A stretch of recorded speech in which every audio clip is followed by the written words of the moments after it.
guys. Okay, I'm already going to apologize for the light because parts of it are dark, parts of it are going to be too bright.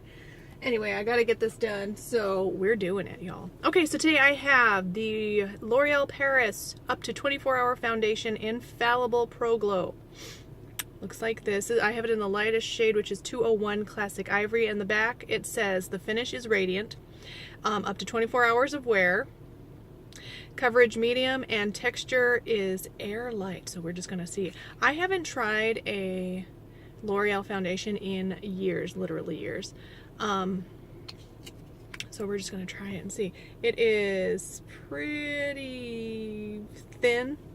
Not crazy thin, but you know, pretty thin. All right, I'm going to go ahead and do one side with a sponge and the other side with a brush. So I'm going to pick that up. Okay, it's already starting to soak up into the sponge. I'm not liking that very well. Yeah, I feel, yeah, look at it, like not wanting to blend very well.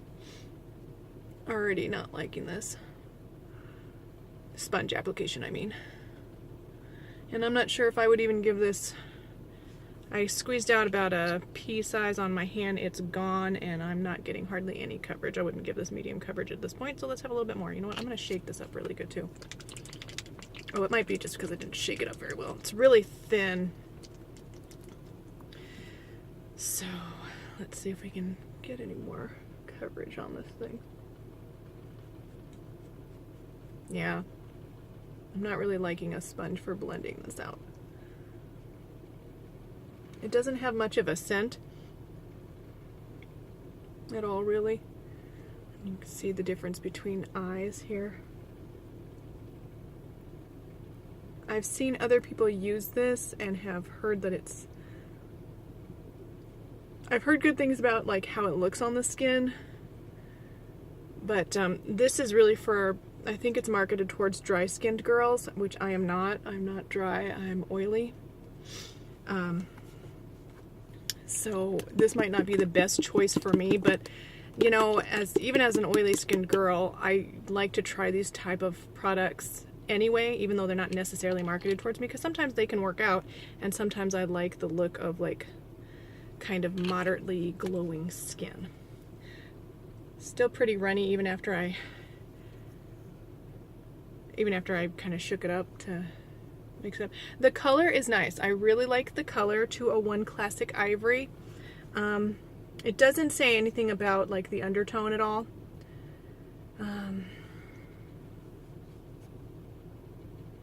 It says to dot it on and then like blend it out in a rolling, like a rolling motion. I don't know what that's even supposed to mean, but that just soaked right up into my brush. So with this kind of a foundation, you might want to just dot it on your skin at first and then blend it out. If you don't, you'll have it all loaded into your brush and it may not blend as nicely. Or you might get too much on, you know what I'm saying? So what I'll probably do is I'll put this on with this brush. I like blending it with this brush better than the sponge, but if I feel like it's looking a little makeup-y, which I kind of feel like it might be, then I'm gonna go ahead and go over it with the sponge just to kind of pick up any excess product that I don't need, so it looks less makeup-y on my skin. It kind of, at this point, looks a little bit chalky on my skin. It is radiant though. Sometimes, like, depending on how I look and how I'm feeling for a certain day, foundation will look better or worse because I'm so pale, or pale skin, like my skin tone is so pale that if any amount of blood is out of my lips, I'm gonna look like a dead body. And that's no fault of the makeup I use, it's just that life throws me those curveballs every so often. Alright, so you can kind of get an idea of the coverage there. I don't think this is medium coverage, honestly. I want to say this is more light coverage for me. I can still see absolutely everything through this. So if you're looking for a foundation that's like that, then you might like this. As of right now, I mean, of course, I'll continue to wear it for the rest of the day and just see how it wears and how it looks. I mean, it's radiant, like it's looking more radiant in real life than it is on camera.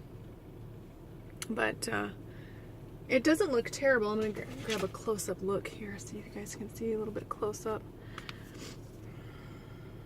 Oh, it's nice. It looks like a little bit of a weird fuzz on my face. It looks nice. It looks really natural. Very natural on the skin. It doesn't look cakey at all. And I feel like I thinned it out quite a bit with the sponge over the brush blend in. So this is very natural looking. It cost $10.97 at Walmart, where I picked this up. I'm gonna put a little bit extra on, like around my problem areas, just a little bit, just to see if we can build this up, how the coverage is gonna look, how it's gonna look if you build it up. So just around my problem areas, which are mostly right here, a little bit right there, center of my face mostly. And then around my eyes, of course.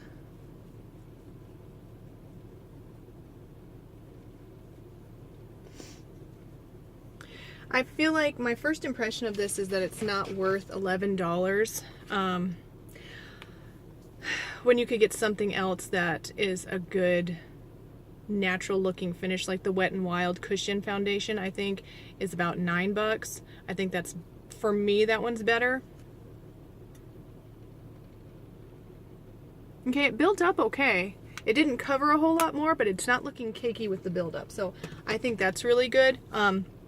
But yeah, if I had to choose, I would choose the Wet n Wild over this. It seemed a bit more, well,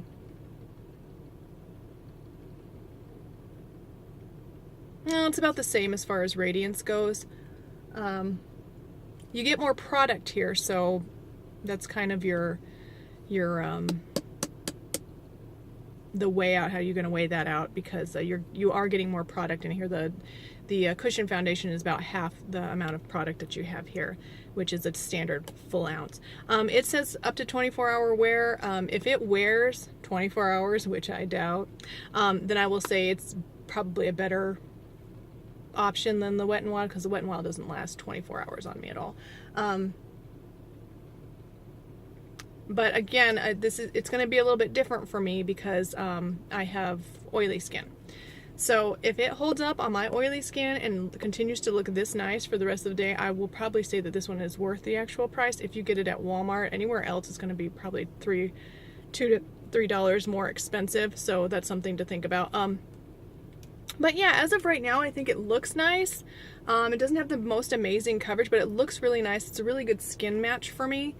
It's not too dark, it's not too orangey, which is always a bonus and a plus.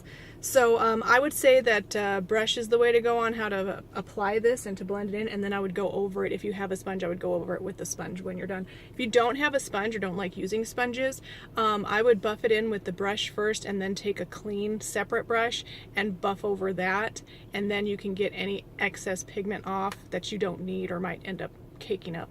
Although I will have to say that this foundation does not seem cakey at all. It doesn't seem like it's going to cake up at all, and it's really nice that it buffs into the skin so well. So alright, I will wear this for the rest of the day, and I will update my thoughts in the description box below. And please like, subscribe, and I will see you in the next one. Bye.